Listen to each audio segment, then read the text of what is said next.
Hello, my wonderful friends. Mega's here again with you today. And I want to thank you all for all the love and support you gave my mom, all the wonderful comments and sharing it. And you guys made it quite obvious you want her back. So here she is, my mom.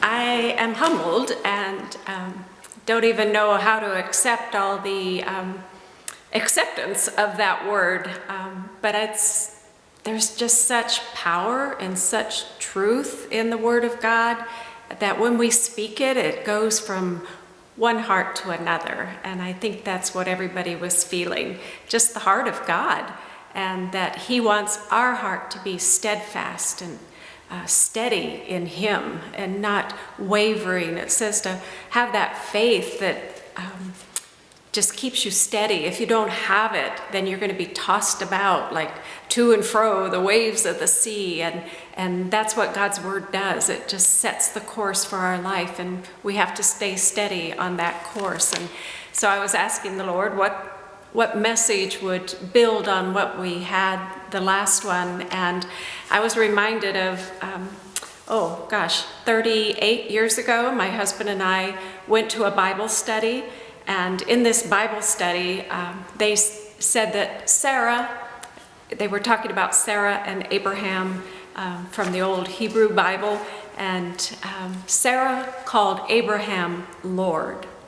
And I will never forget, my husband turned to me and he goes, "I like that.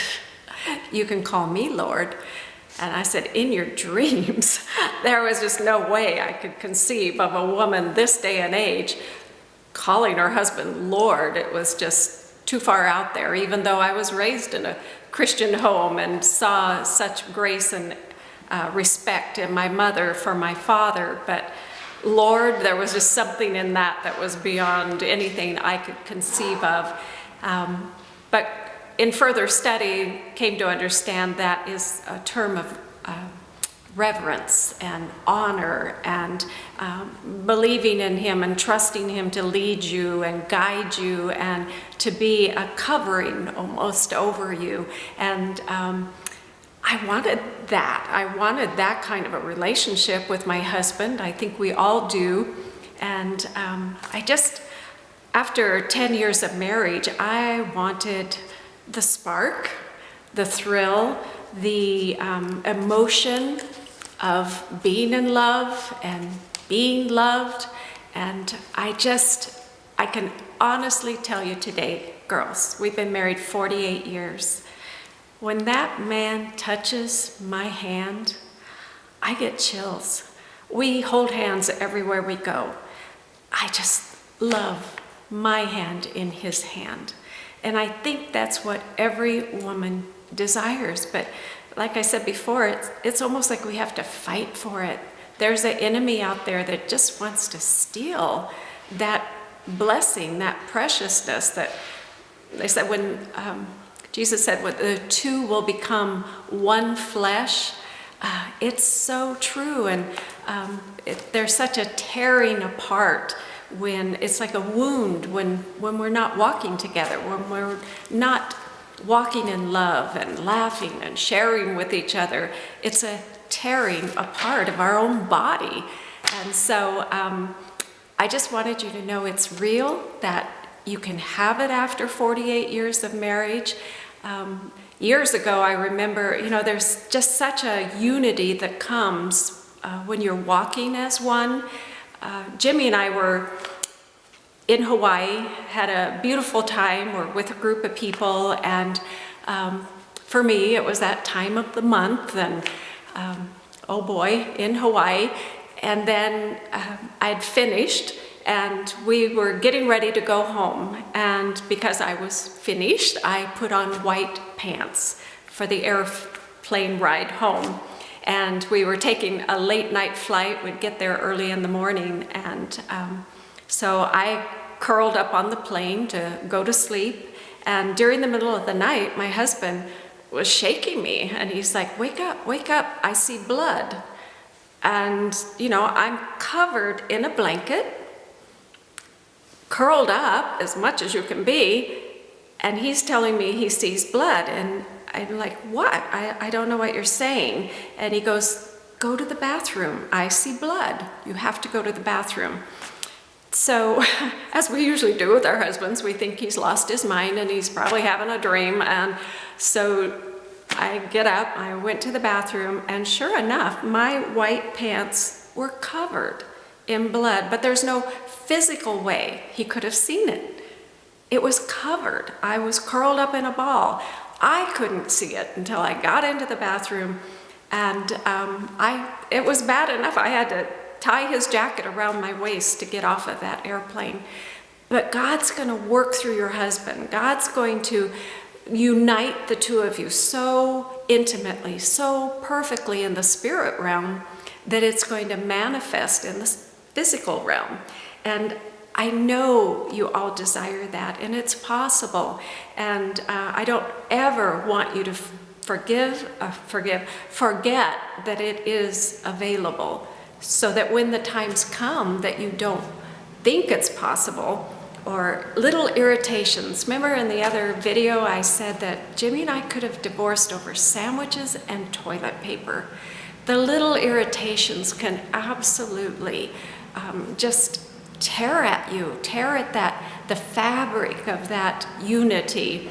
The toilet paper, my family, I never thought about toilet paper, whether it went over the roll or under the roll. Never thought about it. Didn't matter. Out of toilet paper, put another roll on. Jimmy, every time he would go, you put the toilet paper on wrong. It has to come over the top, has to roll over the top. And it would go in one ear, out the other ear. I didn't hear it. It didn't matter to me. It didn't make any sense in my world. So I didn't pay any attention. And he just did it over and over. You know, sometimes I was lucky and put it on right, but it would be by accident, not that I was thinking about it. And finally, it was actually getting to be an irritation. And I was thinking he was ridiculous, and he was thinking I was stubborn and doing it on purpose to irritate him. And so I remember I had the toilet paper in my hand, getting ready to put it on the roll. And the Lord said, show him that you're thinking of him, that you love him. And it's like, with toilet paper? How do you show a man you love him with toilet paper? And it's like, you're thinking of him. You heard him. Put it on the way he likes it. So I put it on the way he likes it. And all these years I've done that. And the irritation is gone. The little things show love, and that we care. The sandwiches, we were getting ready to have a huge party, several hundred people, so there was lots to be done. I was in the house taking care of food details and the house things, and Jimmy was out in the yard working with men, because it would mostly be happening, spit it out, Judy. It would be happening in the yard. So that was where the main focus was going to be. So Jimmy was out there with a crew of guys and came up on the porch to have lunch. And I made him a sandwich. Again, in my home, my dad was a very simple man, and he just wanted to taste the meat. If we put extra stuff on the sandwich, he was like, no, just mayonnaise and the meat. I want to taste the meat. And so that's kind of how I grew up, a very simple sandwich. And Jimmy grew up, his Texas mother making him these huge sandwiches that were just loaded with everything. And so I made him a quick sandwich because I was busy, and handed it to him. And as I turned around to walk back into the house, he said, not a lot of love in that sandwich, is there? Well, there I was again, just like here, Judy, clean the shoes. Once again, I took my time out of my busy schedule. I made you a sandwich. It's like, can't you just eat and not expect so much out of a sandwich? I couldn't even register it in my brain. I thought it was rude. And again, just unthoughtful. And I went back in the kitchen. Of course, I was, you're rising up, you're defending yourself in your mind, you're thinking of things you could say back and how to deal with this. And again, we have people coming to our home. You don't want to be a she-witch when they arrive and the two of you angry at each other. And so I just began to ask the Lord, why? Why is a sandwich such a big deal? Why is this bothering me so that he would say that to me? And so the next day, when it was time for lunch, he came back up on the porch, and I took everything out of my refrigerator that I could find, and I made him a sandwich as big as I could make it, everything on it. And I walked out and I set it on his lap and I said, there's a lot of love in that sandwich. Turned around and walked back in the house. Well, he came and got me and he had me sit down and he just opened his heart to me. And he shared with me that through the hurt and the pain of his parents going through a divorce, that his mom would just, and the dad being an alcoholic, that was her way to sit her boys down and make them feel loved, taking her time to make these incredible sandwiches for them, just was her way to say, I love you. And it still, when he saw a big sandwich, made him feel somebody has time for him. No matter how busy they are or how hurting they are, they're going to take time to say, I love you. And so because of that, we've been able to work out and hear not only each other, but hear from God when we're working with each other and ministering to each other. He's the most incredible man I've ever met in my life. And just to be able to walk with him and be used of God to undergird him. The story of Sarah and Abraham, Sarah was a woman who was barren, and all her life, that was her lifelong dream, was to have a baby and to be a mother. But her whole life she could not have a child.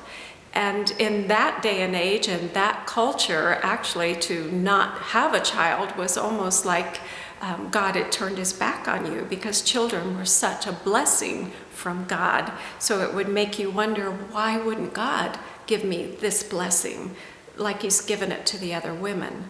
And but when Sarah was 65 and Abraham was 75, I believe, God called them out of their land, out of where they were living, and told them to follow him to a new land.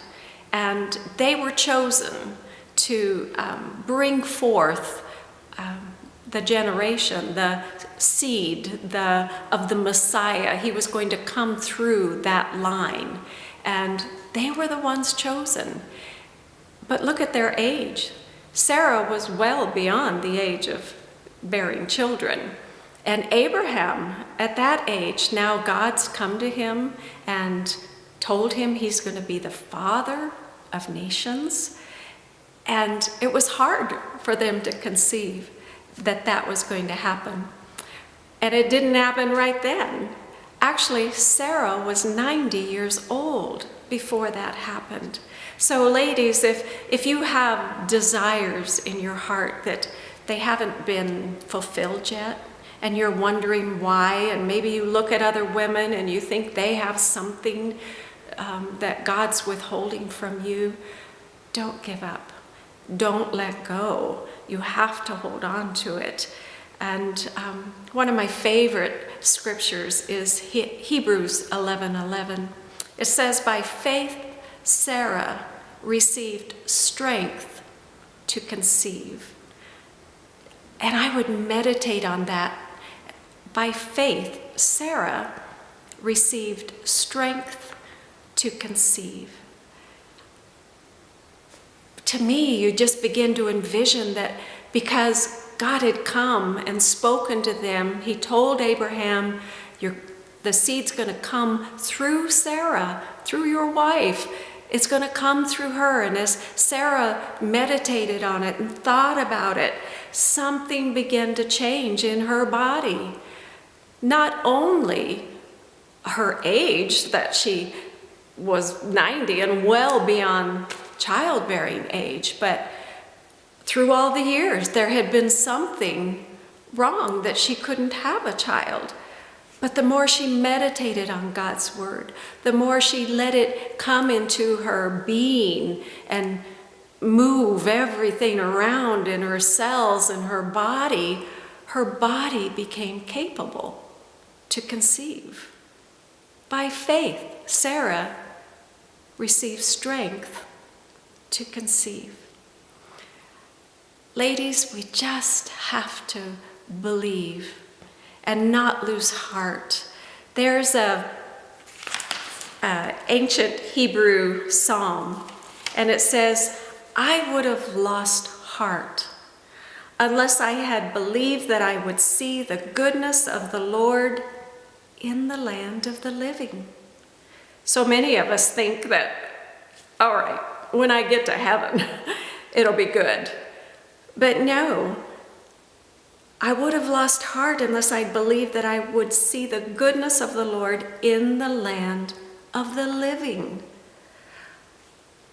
Wait on the Lord. Be of good courage, and he shall strengthen, there's our word, your heart. Wait, I say, on the Lord. Don't move into your own understanding.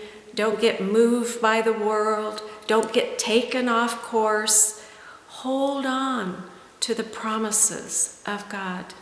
And I just want to share a personal testimony, I guess, of, I don't know how much you know of my son's situation. And when he went through a divorce, it was a tearing away of the flesh. It was such a grievous mourning time for the family. And I know the parties there dividing, being torn apart.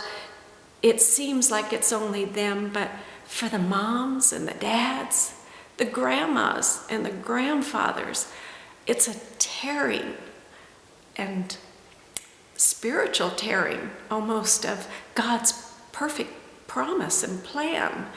And I remember during that time, I would have dreams.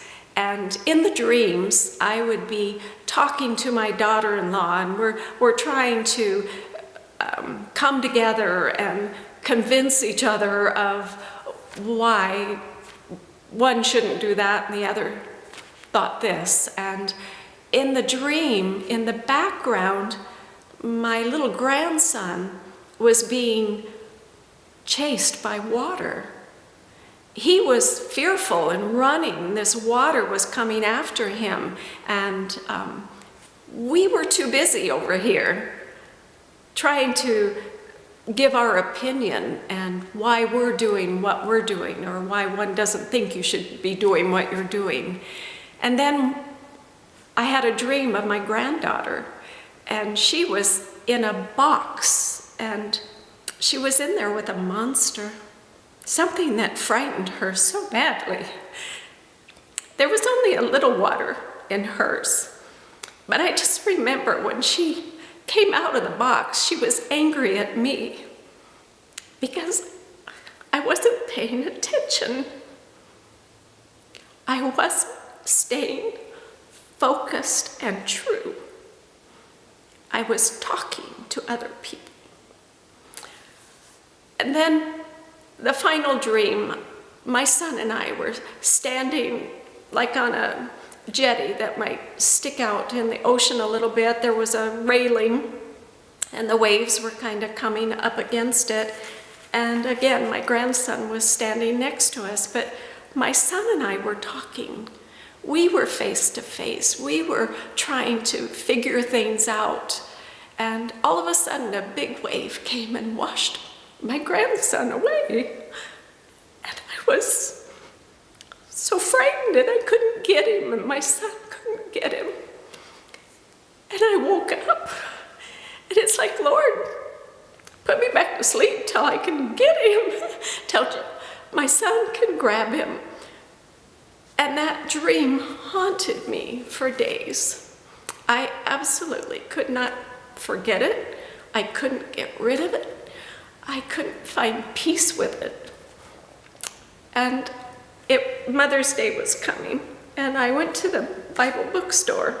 I would circle the bookstore looking for gifts and other things, and every time I'd come past that little book was looking at me. And I was there long enough that I thought, if I keep circling the store, the people are going to think I'm a shoplifter or something, or I'm there for no good. She just keeps walking around the store. And so finally I said, all right, I'll pick it up. And I picked up that little book, just opened it up, and the very page that I opened it to was a story, just a short little cartoon story. And it said, there was a grandmother standing on the shore with her grandson, and a huge wave came and washed him away. And she cried out to God, God, save my grandson. Restore him to me. And there comes another big wave and just deposited him right at her feet. And she put her hands on her hips and she looked up to God and she said, he had a hat. And it was like God was saying, I know every detail, down to the hat, and it will be restored. I am in control, and I know your heart. I know your fears. I know the anxiousness and the feeling that there's nothing I can do. But he's saying, stay focused. Don't waver. Stay focused on me and my promises. During this time of the divorce, and certainly a habit ever since, I would get up every morning and I was so afraid, so burdened at the pain I saw in my son, my daughter-in-law, my grandbabies, that I would just get up early, go curl up with my Bible and my cup of coffee, and I would not leave that spot till God spoke to my heart and I had assurance that it was going to be all right. And ladies, do you know how you know when you have that assurance? When you really believe it. Joy begins to rise up in your spirit. A peace begins to settle over you. And you are ready for your day. Because you have joy. You have the joy of the Lord, which is your strength. And everything in your life that needs to realign, like in Sarah's body, to carry the promise. Everything that needs to be restructured, healed, delivered, is being strengthened because of your faith. I love you. Believe in the Lord.